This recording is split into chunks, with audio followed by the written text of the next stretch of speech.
اگر اللہ آپ کی مدد کرے گا تو کوئی بھی آپ پہ غالب نہیں ہو پائے گا.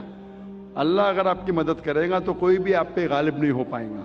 لیکن اللہ اگر آپ کو چھوڑے گا تو کوئی بھی آپ کو پھر مدد نہیں کر سکے گا. اے مومنو، اللہ پہ ایمان لاؤ.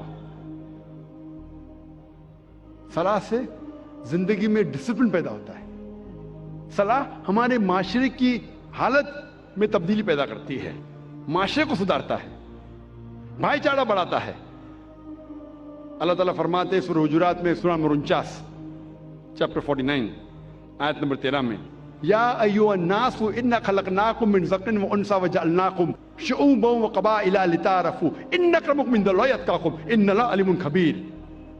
اے انسانوں، ہم نے تمہیں ایک مرد اور عورت کے جوڑے سے پیدا کیا ہے اور تمہیں تقسیم کیا ہے قبائل میں، گروہ میں، تاکہ آپ ایک دوسرے کو پہچان سکو، نہ کہ آپ ایک دوسرے سے نفرت کریں. صلاح میں 5 وقت کم از کم بھائی چارہ بڑھتا ہے. جیسے میں نے کہا تھا، ہم جب صلاح کے لیے کھڑے ہوتے ہیں جماعت میں، ہمارا کاندھا ہمارے بازو والے کاندھے سے لگنا چاہیے، ہمارے پیر بازو والے پیر سے لگنا چاہیے. چاہے امیر ہو یا غریب، راجا ہو یا فقیر، اگر نماز کے لیے ساتھ میں کھڑے تو کاندھے سے کاندھا لگنا چاہیے، پیر سے پیر لگنا چاہیے. چاہے گورا انسان ہو یا کالا، پیلا یا گھیوا، اگر نماز کے لیے کھڑا ہے تو کاندھے سے کاندھا اور پیر سے پیر لگنا چاہیے. بھائی چارہ بڑھتا ہے. اللہ تعالیٰ فرماتے ہیں قرآن مجید میں، سورہ ھمزہ میں، سورہ نمبر 104 آیت نمبر 1 میں، وَيْلٌ لِّكُلِّ ہُمَزَةٍ لُمَزَةٍ، لعنت ہے ہر قسم کے غیبت کرنے والوں پر. اللہ تعالیٰ فرماتا ہے سورہ حجرات میں، سورہ نمبر 49 آیت نمبر 11 اور 12 میں، کہ آپ میں سے آدمیوں کا ایک گروہ دوسرے پہ ہنسنا نہیں چاہیے. ہو سکتا ہے کہ وہ لوگ آپ سے بہتر ہے. آپ لوگوں میں سے ایک خواتین کا گروہ، عورتوں کا گروہ دوسرے پہ ہنسنا نہیں چاہیے. ہو سکتا ہے کہ وہ آپ سے بہتر ہے. آپ ایک دوسرے کو غلط نام سے مت بلاؤ، برے نام سے مت بلاؤ، ایک دوسرے پہ شک مت کرو. کئی بار شک گناہ ہے. ایک دوسرے کے بارے میں پیٹھ پیچھے غیبت مت کرو. کیا آپ اپنے بھائی کا مرا ہوا گوشت کھانے کے لیے تیار ہے؟ اس آیت میں اللہ تعالیٰ کہتے ہیں کہ اگر آپ غیبت کریں گے تو اپنے مرے ہوئے بھائی کا گوشت کھانے کے برابر ہے.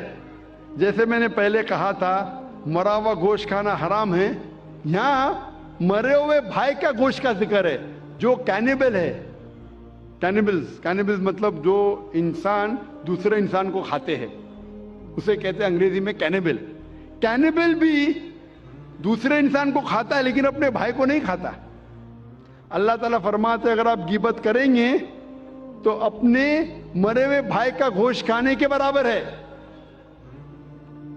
ڈبل گناہ. آپ بالکل اسے پسند نہیں کریں گے. صلاح میں معاشرہ سدھرتا ہے اور حقانیت بڑھتی ہے.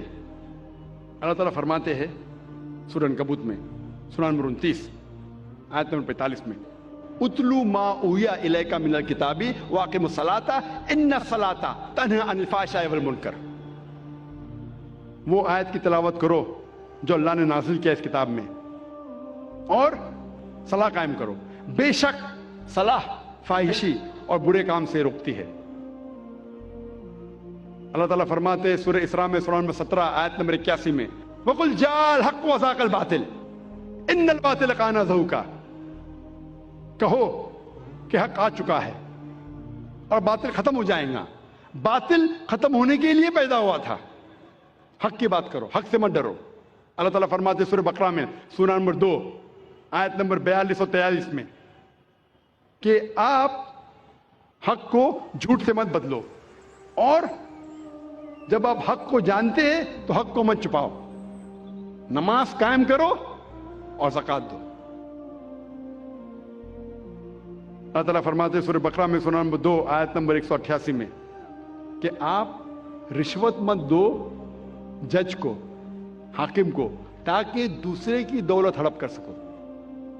صلاح کے ذریعے معاشرہ سدھرتا ہے, حقانیت بڑھتی ہے, اور جو سلامتی ہے, امن, وہ بھی بڑھتا ہے.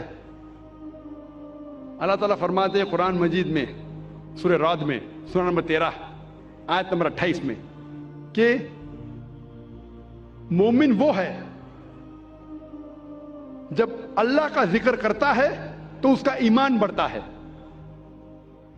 اللہ کا ذکر کرنے سے مومن کا ایمان بڑھتا ہے, سلامتی بڑھتی ہے.